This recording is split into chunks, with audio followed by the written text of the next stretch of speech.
सलाम हिंदुस्तान दोस्तों, my Hindi my Urdu channel की 39वीं मुलाकात में हिंदू नेम मुस्लिम नेम मीनिंग सेम सीरीज की तीसरी कड़ी लेकर मोइन शमसी हाजिर है। एक नाम होता है बाबर, ऐतिहासिक नाम है और आजकल भी रखा जाता है। तुर्की भाषा का शब्द है, इसका अर्थ है शेर।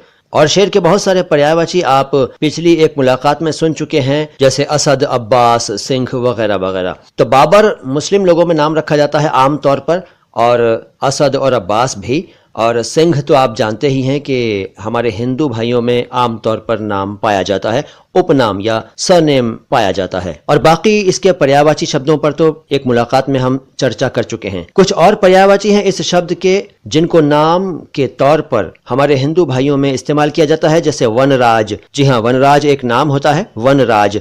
शार्दुल, शार्दुल भी एक नाम होता है। केसरी, केसरी भी एक नाम होता है। और नाहर भी नाम हुआ करता है। और ये सभी शेर के ही पर्यायवाची हैं, वनराज, शार्दुल, केसरी, नाहर। एक शब्द है बालम, फिल्मी गानों में बहुत सुनने को मिलता है, लेकिन आमतौर पर ये नाम के रूप में भी पाया जाता है। बालम, पीतम, प्रीतम, ये तीनों नाम चलते हैं। बालम सिंह, पीतम सिंह, प्रीतम सिंह, ये हमारे हिंदू परिवारों में नाम चलते हैं। और मुस्लिम परिवारों में आशिक शब्द चलता है, अर्थ दोनों का सेम है। आशिक अली, आशिक हुसैन, मोहम्मद आशिक, ये नाम चलते हैं, तो इनके अर्थ भी सेम हैं। और एक शब्द है बख्तियार, बख्तियार, बख्तियार बख्त शब्द से बना है। बख्त का अर्थ होता है भाग्य, नसीब, किस्मत, तकदीर, मुकद्दर। बख्तियार का अर्थ होता है नसीब वाला, भाग्य वाला।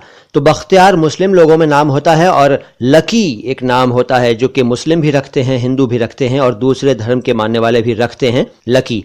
तो लकी और बख्तियार एक ही बात है। मुस्लिम लोगों में एक नाम होता है बरकत, अरबी शब्द है बरकत। इसका अर्थ होता है समृद्धि यानी प्रॉस्पेरिटी। और आप जानते ही हैं कि हमारे हिंदू परिवारों में समृद्धि नाम लड़कियों का हुआ करता है। एक नाम है वीर, वीर हिंदू परिवारों में नाम होता है। और इसका उर्दू पर्यायवाची शब्द जो है बहादुर, वो आम तौर पर हिंदू लोग भी रखते हैं और मुस्लिम लोग भी रखते हैं। बहादुर खां, बहादुर अली या बहादुर सिंह, कॉमन है ये दोनों ही धर्मों के मानने वालों में, बहादुर। तो वीर और बहादुर एक ही बात है। इसके अलावा मुस्लिम लोगों में बहार भी एक नाम रखा जाता है। आप लोगों ने मुगल आजम मूवी देखी होगी, उसमें एक कैरेक्टर का नाम बहार था। वैसे बहार लड़कियों का भी नाम होता है और लड़कों का भी नाम होता है। बहार हुसैन, बहार अली, बहार अहमद, ये लड़कों का नाम होता है। बहार बेगम, बहार बानो, बहार परवीन वगैरह ये लड़कियों का नाम होता है। इसका अर्थ है स्प्रिंग यानी वसंत ऋतु।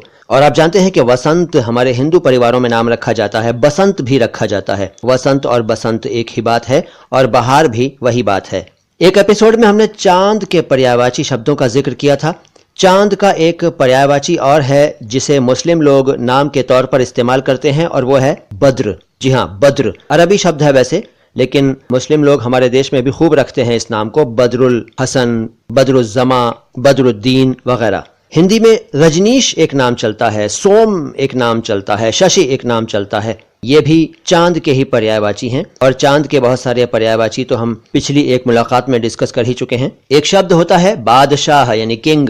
बादशाह मुस्लिम लोगों में नाम के तौर पर भी इस्तेमाल किया जाता है। बादशाह खान, बादशाह हुसैन। इसका हिंदी पर्याय है सम्राट और नरेश। सम्राट और नरेश ये दोनों शब्द हमारे हिंदू परिवारों में नाम के तौर पर इस्तेमाल किए जाते हैं। वैसे इनका सबसे सरल पर्यायवाची है राजा। और राजा तो हमारे हिंदू परिवारों में भी नाम रखा जाता है, मुस्लिम परिवारों में भी नाम रखा जाता है और प्यार से भी राजा कह दिया जाता है। तो बादशाह, सम्राट, नरेश, राजा ये सब एक ही अर्थ रखते हैं। नाम अभी बहुत है मेरे पास आपको बताने के लिए, मगर फिलहाल तो ये बता दूं कि इस वीडियो के नीचे कहीं पर सब्सक्राइब लिखा हुआ है, सब्सक्राइब, SUBSCRIBE, जरा उसको टच कर दीजिए। और सब्सक्राइब के पास ही एक घंटी का बटन है, उस बटन को जरा दबा दीजिए। और शेयर भी कहीं लिखा है, शेयर, उसे भी यूज कीजिए। और फिर कमेंट बॉक्स में कुछ ना कुछ लिख दीजिए, कुछ भी लिख दीजिए। अगली मुलाकात बहुत जल्द। सलाम हिंदुस्तान।